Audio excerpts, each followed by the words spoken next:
हमारी भागती ज़िंदगी, hectic schedule, time limitations, morning 9 to 6 job, उसके बाद ट्रैवलिंग में लोगों के 1.5 घंटे ट्रैवल होता है, जिसके कारण खुद पे ध्यान देना इम्पॉसिबल के बराबर है। ऐसे में हम कई लोगों को अगर पंचकर्मा रेकमेंड भी करते हैं तो वो कहते हैं कि हमारे पास वो टाइम नहीं है कि हम वो कर ही नहीं पाते। तो हम इसके लिए हमें फ़िलहाल हम टाइम निकालने तक हम क्या कर सकते हैं जिससे हम कम से कम टाइम में हमारी हेल्थ को इम्प्रूव कर सकें। तो जिनको टाइम नहीं है, जिनका हेक्टिक शेड्यूल है, उनके लिए ये वीडियो है। क्या है कि अष्टांग हृदय में वाग्भट जी ने कहा है, शीर श्रवेण पादेषु तम विशेषण शीलये। यानी अगर आपको पूरे बॉडी का मसाज करने का मौका ना मिले तो कम से कम शीर यानी हेड, श्रवण यानी कान और पैर के तलों, इनको डेली ऑयलिंग करना बहुत ज़रूरी है। हर ग्रंथ में दिनचर्या में ऑयल मसाज, ऑयल अभ्यंग का उल्लेख किया हुआ है। डेली अगर आप ऑयल अभ्यंग करते हो तो ब्लड सर्कुलेशन इम्प्रूव होता है। लेकिन अब जिसको टाइम नहीं है उनके अगर बेसिकली आप हेड, ईयर्स और पैर के तलों का मसाज करोगे तो आपको अच्छे से अच्छा लाभ मिलेगा।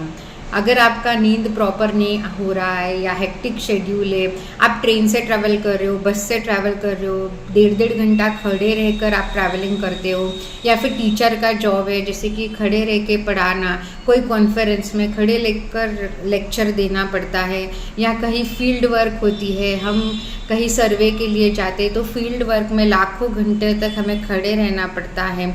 ऐसे में जब शाम को आप घर पहुंचते हो तो आपके बॉडी में थकावट महसूस होती है, पैर के तलों में एक जलन महसूस होती है। ऐसे में अगर आप पाद अभ्यंग करोगे तो आपका उसका बहुत अच्छा फ़ायदा मिलेगा। आप ये घर पे भी कर सकते हो या किसी एक्सपर्ट की एडवाइस से आप उसको गाइडेंस लेकर कर सकते हो। तो आप बेसिकली ये कब कब करना चाहिए, आप नहाने से पहले कर सकते हो। अगर आप खाना नहीं खाए हो, आपका डाइजेशन खाली है, फ़िलहाल आपने भूख नहीं लगी है, या आपका खाने के पहले के टाइम में आपको पाद अभ्यंग करना चाहिए। रात को सोते समय अगर आप पाद अभ्यंग करोगे तो आपको बहुत अच्छी और गहरी नींद आ सकती है। कई लोग ये कहते हैं कि हमें सोने का वक्त इतना कम मिलता है, उसमें हम पैरों के तले के मसाज के लिए कहाँ वक्त निकालें। लेकिन आप जितना टाइम निकाल के अभ्यंग करोगे तो जब जितनी भी आपकी नींद हो रही है वो बहुत गहरी होगी, और जब आप उठोगे तो आपको बहुत हेल्दी और फ्रेश फील होगा। एक दिन आप करके देखिए और आपके एक्सपीरियंस को मेरे साथ कमेंट बॉक्स में ज़रूर शेयर कीजिए कि आपको कैसे फील हुआ है।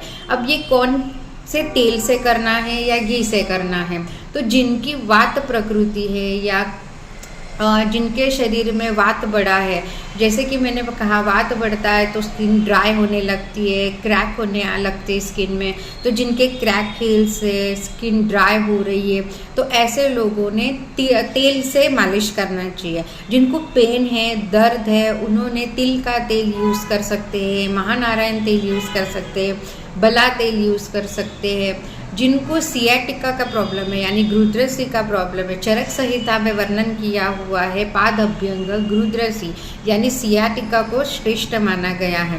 तो जिनको सियाटिका है यानी कमर से लेके पैरों तक एक नस पेन होता है, एकदम एक लाइन के जैसे कंटिन्यू पेन होता है, बैक एक से पैरों की एड़ियों तक, तो उनके लिए पाद अभ्यंग बहुत ही उपयुक्त साबित होता है। आप ट्रायल के लिए आयुर्वेदिक पंचकर्मा जहाँ कराते हैं वहाँ जाके उनसे सलाह लीजिए, प्रोसीजर को फाइंड आउट कीजिए और वैसे आप फॉलो कीजिए। जिनकी पित्त प्रकृति है, जिनके पैरों में जलन होती है, आग होती है, जिनको एसिडिटी हमेशा रहती है, सुबह उठकर पित्त जैसा लगता है, पित्त निकलता है, सिर भारी होता है, तो ऐसे लोगों को गाय के घी से पाद अभ्यंग करना चाहिए। उनके लिए घी उत्तम पर्याय माना गया है। अभी डायबिटिक न्यूरोपैथी यानी जब जिनको डायबिटीज़ है उनके पैरों के तले अक्सर गर्म रहते हैं, तो ऐसे में अगर आप फुट मसाज करवाते हैं तो आपके ये सिम्टम्स में इम्प्रूवमेंट पाए जाते हैं। तो ये आप करके देखिए, आपको बहुत फ़ायदेमंद होगा। और अपने 24 घंटे में से कम 10 मिनट, क्योंकि एक पैर के लिए 10 मिनट्स इनफ होता है, तो टोटल 20 मिनट्स होता है। तो ऐसा करके आप आपके पैरों को फुट मसाज दे सकते हो। अगर आपको पॉसिबल नहीं है तो 10 मिनट्स के लिए आप किसी कंसल्टेशन के पास जाइए, वो आपको इंस्टेंट वहाँ 10 to 20 मिनट्स में आपका पाद अभ्यंग करवा के देंगे। आपको एकदम ऑथेंटिकली पूरा प्रोसीजर करवा के देंगे। आपको अगर घर पे करवाना है तो उनसे सीख कर आप ये कर सकते हो। और हमारे क्लिनिक में इस पाद अभ्यंग के रिलेटेड बहुत अच्छी प्रोसीजर मशीन है, आप उसके सहारे भी आके ये थेरेपी कर सकते हो। वीडियो के एंड में मैं आपके लिए ये शेयर करने जा रही हूँ वीडियो कि क्या थेरेपी है, वो आके आप ले सकते हो। इसमें जो हम चीज़ यूज़ करेंगे, जैसे पैर के तलों को अगर हम वाटी यूज़ कर रहे हैं तो वो कांस्य की वाटी होती है। मेरे पास एक वाटी है, मैं आपको बताती हूँ। ये देखिए, ये कांस्य की वाटी होती है। इससे पैरों के तलों पे मसाज की जाती है। अगर आपको इससे नहीं हो रहा है तो हमारे पास मशीन की भी अवेलेबिलिटी है।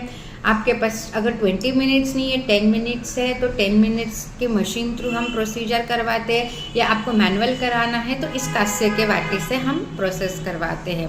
डिपेंड ऑन योर डिसीज़ हम तेल घी का इस्तेमाल करते हैं, मेडिकेटेड घी का इस्तेमाल करते हैं, या फिर मेडिकेटेड ऑयल का इस्तेमाल करते हैं। तो ऐसे आप इसका फ़ायदा उठाइए। Stay healthy, stay fit. Anxiety issue हो, स्ट्रेस इशू हो, एग्ज़ाम्स के रिलेटेड स्ट्रेस हो, या फिर कोई एंट्रेंस एग्ज़ाम कर रहे हो जिसके कारण आपको नींद नहीं आ रही है, तो ऐसे में आप पाद अभ्यंग का उत्तम लाभ बस उठा सकते हो।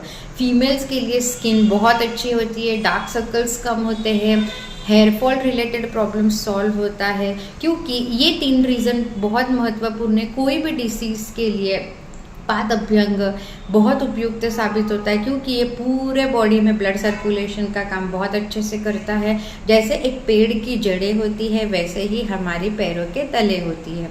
तो स्टे हेल्दी, स्टे फिट, और मेरे चैनल को लाइक, शेयर, सब्सक्राइब कीजिए। आपको ये वीडियो अच्छा लगा तो अपने दोस्तों, रिलेटिव्स के साथ ज़रूर शेयर कीजिए। हमारे क्लिनिक में विजिट कीजिए, आपको अच्छी तरह से गाइडेंस मिलेगी। Stay healthy, stay fit. Thank you. Machine through इस तरह से प्रोसीजर करवाया जाता है। ये प्रोसीजर लगभग 10 मिनट चलती है। तेल घी इस्तेमाल करके आपके पैर को 10 मिनट के लिए इस प्लेट पे मसाज करवाया जाता है।